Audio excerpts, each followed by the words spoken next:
ایک آیت آج ہم نے تلاوت کی ہے سورہ رعد میں. سورہ رعد جو ہے یہ 13ویں پارے میں آئی ہوئی سورہ ہے. اس سورہ کے متعلق یاد رکھ لیجئے بڑی فضیلت والی سورہ ہے.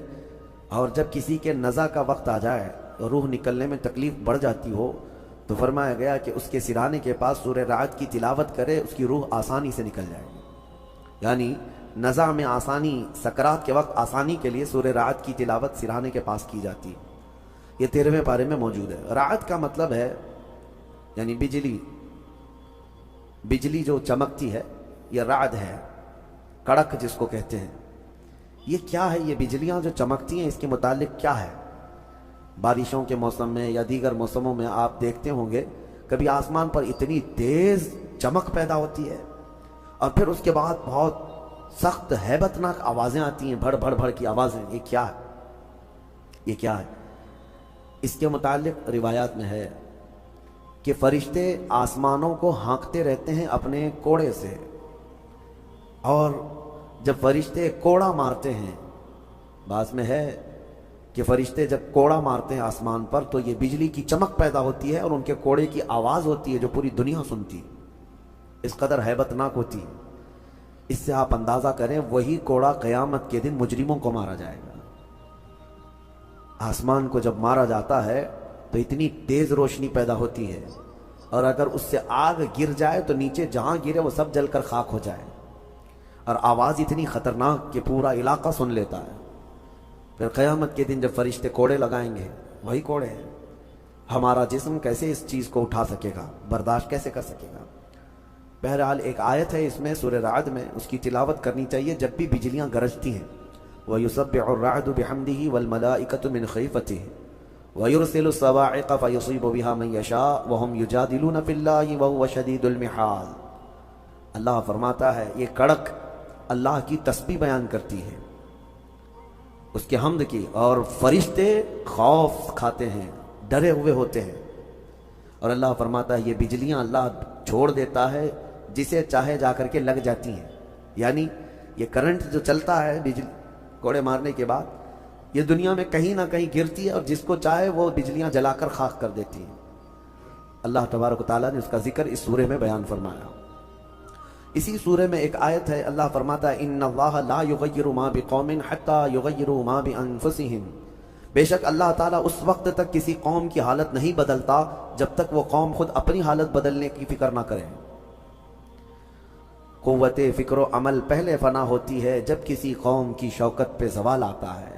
سچ کہا ہے. سوچنے سمجھنے اور بدلنے کی طاقت جب ختم ہو جاتی ہے آدمی کی، تب وہ زوال پذیر ہوتا ہے، گرنے لگتا ہے. جس کو یہ فکر ہے کہ مجھے بدلنا ہے، اللہ تعالیٰ کی طرف سے اس کے لیے دروازے اور کھولے جاتے ہیں. کچھ لوگ یہ سوچتے ہیں یہاں بیٹھ کر کے میں متقی بن جاؤں، میں بیٹھ کر کے اللہ کا ولی بن جاؤں، میں کچھ کام نہ کروں اور مجھے ہر گناہ سے بچنے کی عادت ہو جانا چاہیے. ایسا کیسے ہوگا؟ تمہیں شوگر سے بھی بچنا ہے اور بی پی سے بھی بچنا ہے، لیکن روز 1 کلو شکر بھی کھاتے ہو، 1 کلو نمک بھی کھاتے ہو. کیسے ہوگا؟ تمہارا خود کا عمل، تمہاری کوشش جب تک نہ ہوگی، اللہ تعالیٰ فرماتا ہے ہم نہیں بدلیں گے ان کی حالتوں کو. اور جب تم بدلنا چاہو گے تو اللہ کیسے بدلتا ہے پتہ ہے؟ اللہ اکبر. حدیث قدسی ہے، اگر تم ایک بالش بڑھ کر کے آؤ گے، اللہ فرماتا ہے 10 قدم بڑھ کر کے تجھے لے لے گا. اللہ کی رحمت 10 قدم آگے بڑھ کر تجھے لے لے گی. تم چل کر کے آؤ گے تو اس کی رحمت دوڑ کر کے لے لے گی. لیکن شرط ہے کہ تم بدلنا چاہو. تم نے اگر جس دن یہ ارادہ کر لیا، عزم کر لیا، اللہ کی طرف سے مزید دروازے کھولے جاتے ہیں. لوگ یہ کہتے ہیں نا توبہ کرنے کے بعد بھی پھر وہی ہوتا ہے، چھوٹتا نہیں. مسئلہ توبہ کا یہ نہیں ہے کہ گال پہ تھپڑ مار لینا.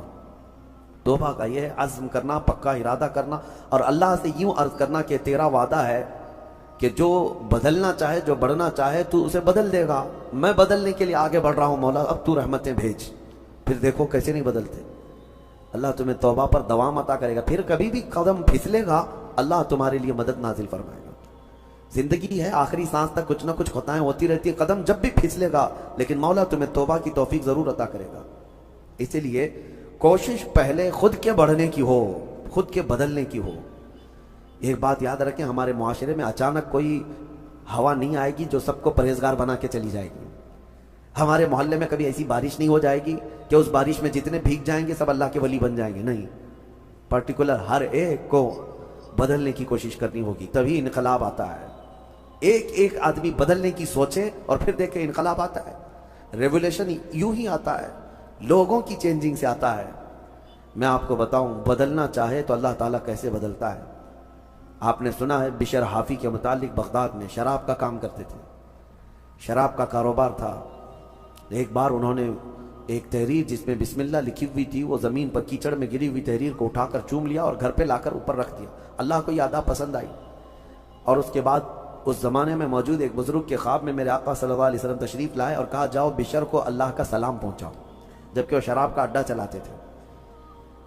تو اس بزرگ نے یہ سوچا کہ میرا یہ وہم ہوگا، 3 دن مسلسل خواب دیکھا، اس کے بعد آ کر کے بشر سے کہا ہے بشر مجھے نہیں معلوم، لیکن مسلسل 3 راتوں سے میں خواب میں رسول اللہ کو دیکھ رہا ہوں، اللہ کی طرف سے تجھے سلام پہنچانے کا حکم فرما رہے ہیں۔ تھے تو مسلمان لیکن بھٹکے ہوئے، راستہ چینج تھا۔ اسی وقت اپنے شراب خانے سے باہر نکلے، چیخ مار کر کی عرض کرنے لگے مولا تو یقیناً رحیم و کریم ہے، ستار ہے، ایک بسم اللہ کے ٹکڑے کی میں نے عظمت کی اور تو رب العالمین مجھے سلام بھیجتا ہے۔ لیکن اتنا ہی نہیں کہ ایک سلام آیا اور پھر اس کے بعد اپنا دھندا چلتا رہا۔ بشر حافی نے عزم کر لیا تھا، ارادہ کر لیا تھا کہ پلٹ کر کے میں اپنے اڈے کو دیکھوں گا نہیں۔ وہاں سے جو نکلے ننگے پیر نکلے اور زندگی بھر ننگے پیر ہی چلتے رہے، پھر چپل پہنے ہی نہیں، کیونکہ چپل چھوڑ کر کے باہر آئے تھے اس بزرگ سے ملنے کے لیے، اسی حالت میں نکل آئے۔ تو جب کسی کا پکا ارادہ ہوتا ہے تو اب اللہ تعالیٰ نے ان کے لیے ایسے دروازے کھولے، اللہ اکبر، وہ بغداد کے قطبوں میں شمار ہوئے ہیں، قطب الاقطاب تھے، اللہ کے ولیوں میں تھے۔ اور حد تو یہ ہے کہ ایک بزرگ نے دیکھا بغداد میں ایک کتے نے راستے پر پیشاب کیا ہے، پخانہ کیا شہر کے راستے پہ۔ اس بزرگ نے فرمایا جاؤ دیکھو آج بشر حافی کا انتقال ہو گیا ہوگا۔ تو لوگ جا کر کے معلوم کیے تو صحیح میں اسی دن حضرت بشر حافی کا انتقال ہوا تھا۔ اس بزرگ سے پوچھا کہ آپ کو کیسے خبر ہوئی؟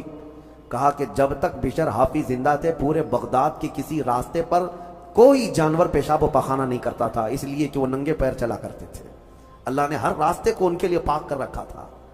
یہ ہے رحمت الہی، جب بدلنا چاہے بندہ مولا اس کے پیروں کو بھی چلنے کے لیے پاک راستے عطا کرتا ہے۔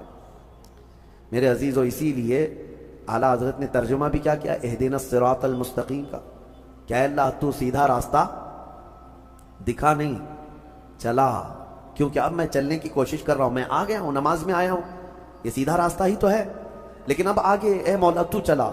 جس کی بھی یہ دعا قبول ہوئی مولا کریم اس کو آخری سانس تک ہدایت پر رکھے گا، چلائے گا۔ لیکن میرے عزیزو، بنیاد یہی ہے، قرآن کی یہ آیت ہمیں بتاتی ہے تمہاری طرف سے شروعات ہو، پھر اللہ کریم کی طرف سے رحمتیں کھل جائیں گی۔ گھر میں بیٹھ کر کے صرف لوگ جو آسان نسخے چاہتے ہیں، آسان نسخے چاہتے ہیں، واٹس ایپ میں دیکھو ابھی وظیفے بھرے ہوئے ہوں گے، ہر جگہ سے انسٹا میں واٹس ایپ میں اتنے وظیفے آتے ہیں جو اللہ کے ولی بنا دیں گے 2 گھنٹے کے اندر۔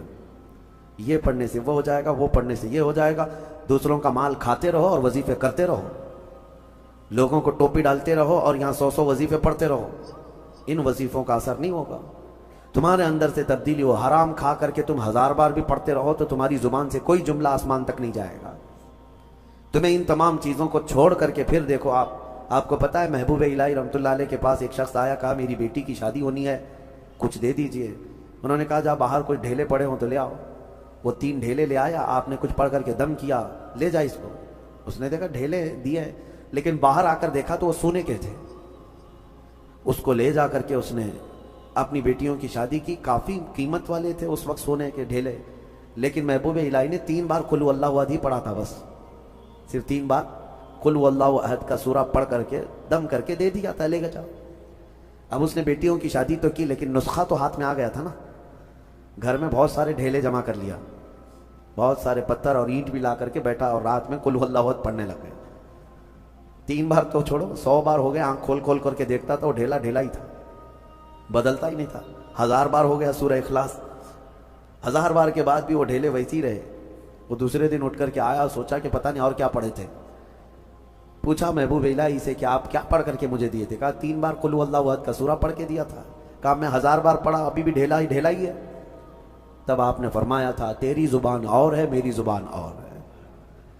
اللہ کریم اس کے ان بندوں کی ہر بات کی لاج رکھتا ہے جو اس کے لیے بدل جاتے ہیں، اس کے لیے چھوڑ دیتے ہیں ہر چیزیں۔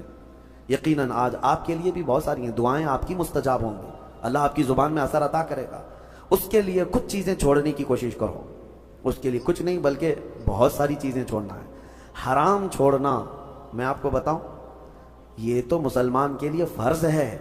بعض لوگ یہ کہتے ہیں میں شراب نہیں پیتا، پرہیزگار آدمی ہے، چوری نہیں کرتا، پرہیزگار آدمی ہے، جوا نہیں کھیلتا، پرہیزگار آدمی ہے۔ نہیں، شراب نہیں پیتا، جوا نہیں کھیلتا، چوری نہیں کرتا، پرہیزگار نہیں، مسلمان ہے بس، مسلمان ہے بس۔ شک کی چیزوں سے بھی بچتا ہے تب پرہیزگار ہے، حرام چیزوں سے بچتا ہے تو مسلمان ہے۔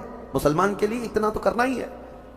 جو شک والی چیزیں ہیں ان سے بھی بچتا ہے تب وہ اتقیاء میں ہے، پرہیزگاروں میں ہے۔ بہرحال اللہ کریم ہمیں خود کو بدلنے کی توفیق عطا